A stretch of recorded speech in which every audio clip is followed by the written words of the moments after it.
हे दोस्तों, welcome back. आज हम एक बहुत इंपॉर्टेंट फाइनेंशियल कॉन्सेप्ट समझेंगे जो आपको इन्वेस्टमेंट और बिजनेस डिसीजन समझने में मदद करेगा। पे बैक पीरियड। पे बैक पीरियड, अगर आपको ये समझना है कि आप अपने इन्वेस्टमेंट से कितने दिन, महीने या साल में अपना पैसा वापस कमा सकते हो, तो पे बैक पीरियड आपके लिए है। तो चलिए बिना किसी देर के शुरू करते हैं। सबसे पहले पे बैक पीरियड क्या है? जैसे कि pay back period tells you how many years और month it will take to recover the initial money you invested. Pay back period एक सिंपल कॉन्सेप्ट है जो बताता है कि आप अपने इन्वेस्टमेंट का पैसा कितनी देर में वापस कमा लोगे। मतलब आपने जो पैसा लगाया है उसको रिकवर करने का टाइम कितना लगेगा। इससे आपको ये समझने में मदद मिलती है कि कोई इन्वेस्टमेंट रिस्क कितना है और आपका पैसा कितनी जल्दी वापस आ सकता है। राइट। पे बैक पीरियड को कैलकुलेट करने का फॉर्मूला होता है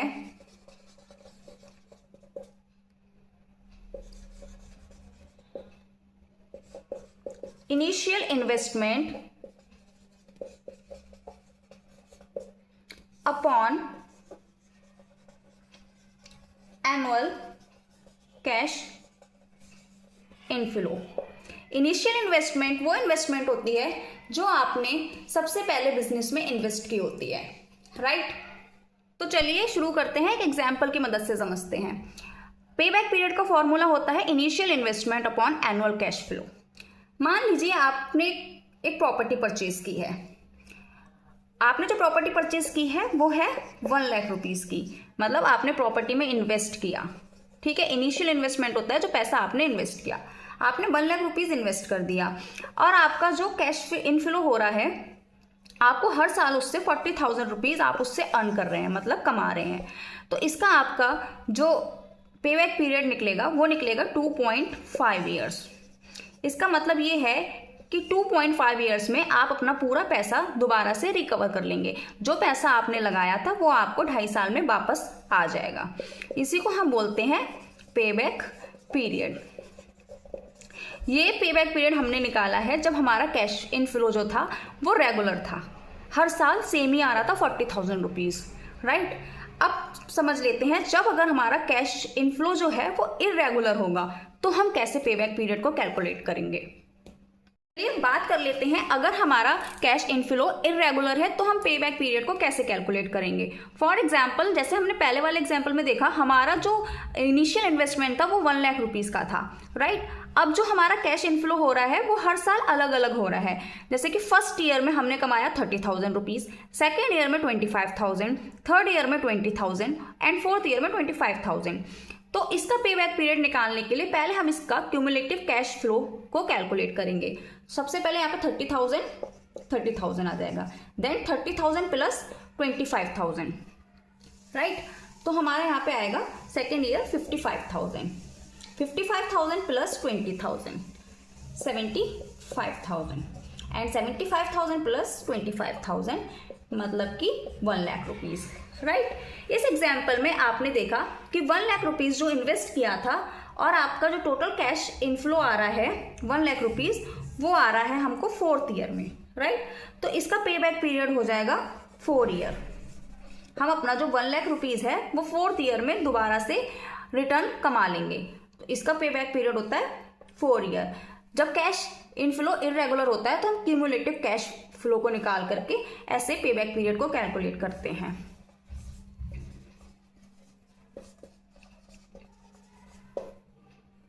चलिए अब बात कर लेते हैं पे बैक पीरियड के कुछ इंपॉर्टेंस और लिमिटेशंस के बारे में।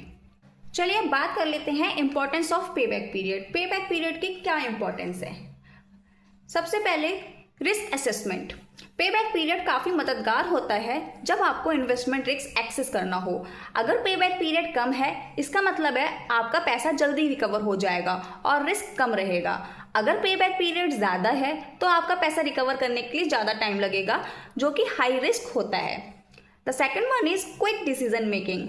बिजनेस डिसीजन या इन्वेस्टमेंट डिसीजन लेने के लिए पे बैक पीरियड एक क्विक टूल है। अगर आपको दो इन्वेस्टमेंट को कंपेयर करना है तो जो इन्वेस्टमेंट जल्दी पैसा रिकवर करे उसका पे बैक पीरियड कम होगा, जो आपकी डिसीजन मेकिंग को आसान बनाता है। हम हमेशा वही प्रोजेक्ट सिलेक्ट करते हैं जिसका पेबैक पीरियड शॉर्ट हो, क्योंकि उसमें रिस्क कम रहता है।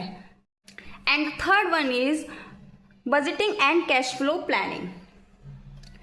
जब आप बिजनेस रन करते हो या कोई प्रोजेक्ट स्टार्ट करते हो तो आपको अपने फाइनेंसेस प्लान करने के लिए पेबैक पीरियड का कैलकुलेशन ज़रूरी होता है। अब बात कर लेते हैं पेबैक पीरियड के लिमिटेशंस के बारे में। पेबैक पीरियड के कुछ लिमिटेशंस भी हैं जिसके बारे में आपको ध्यान रखना होगा। First is ignore time value of money.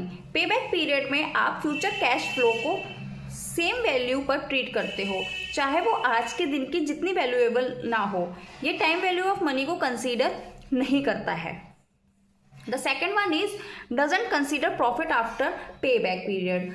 इसका मतलब ये है कि फ्यूचर प्रॉफिट्स को इग्नोर करता है। पेबैक पीरियड सिर्फ ये बताता है कि इन्वेस्टमेंट को रिकवर करने में कितना टाइम लगेगा। ये फ्यूचर प्रॉफिट्स को इग्नोर करता है जो लॉन्ग टर्म प्रॉफिटेबिलिटी के लिए ज़रूरी होता है। And the third one is ignore cash flow beyond payback period. अगर आपका इन्वेस्टमेंट रिकवर होने के बाद भी प्रॉफिटेबल हो तो पेबैक पीरियड उस फ्यूचर कैश इनफ्लो को कंसीडर नहीं करेगा, जो एक लिमिटेशन है। And the fourth one is short term focus.